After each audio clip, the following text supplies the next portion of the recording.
10月13号，长沙市雨花区人民法院公布了这样一起案例。今年5月，长沙市发生一起价值200万元的黄金大劫案，窃贼叶某某竟然是从商场中央空调管道爬进这个首饰专柜，盗走了280件，总重量达到6.25斤的黄金及钻石饰品。爬通风管道这招应该是从电影里学来的吧，也不怕卡在里面出不来。这个窃贼不溜门不撬锁，是爬了4个多小时的通风管道才爬进去的。2022年5月8号凌晨，经过以送外卖方式藏其踩点，摸清了这个商场工作人员上下班的规律，他从商场的中央空调管道爬进了金首饰专柜。叶某某是午夜在布满管道和隔断的逼仄天花板中爬行的，4个多小时过去，累得睡着了。一觉醒来，他看到下方黄金专柜已经在开始上班忙碌了，金灿灿的黄金、闪闪发亮的钻石、频繁开关的保险柜都让他激动不已。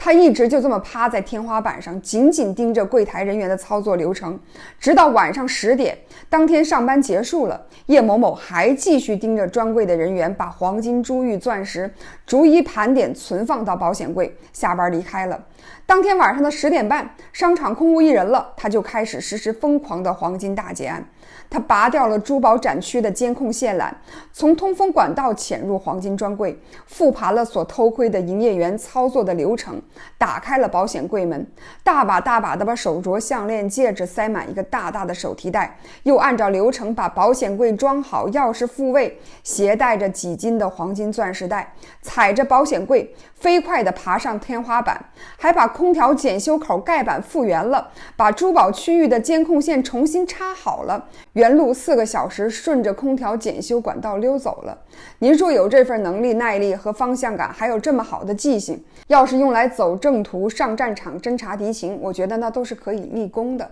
可惜用错了地方。9月14号，长沙雨花法院刑事审判庭公开审理了这起黄金大劫案。叶某某犯盗窃罪，判处有期徒刑10年6个月，并处罚金10万元，被盗物品都被依法追回，发还给商场原单位。起底一下这位叶某某，不仅是个好吃懒做的梁上君子，还是一个十足的感情骗子。他偷盗得手之后，谎称自己家乡婚庆习俗，用黄金当聘礼，在赃物中挑出总价值10万元左右的钻石首饰，送给交往了2年多的幼师女友当聘礼，挥霍非法所得的赃款，租赁豪车，带着女友出去旅游了。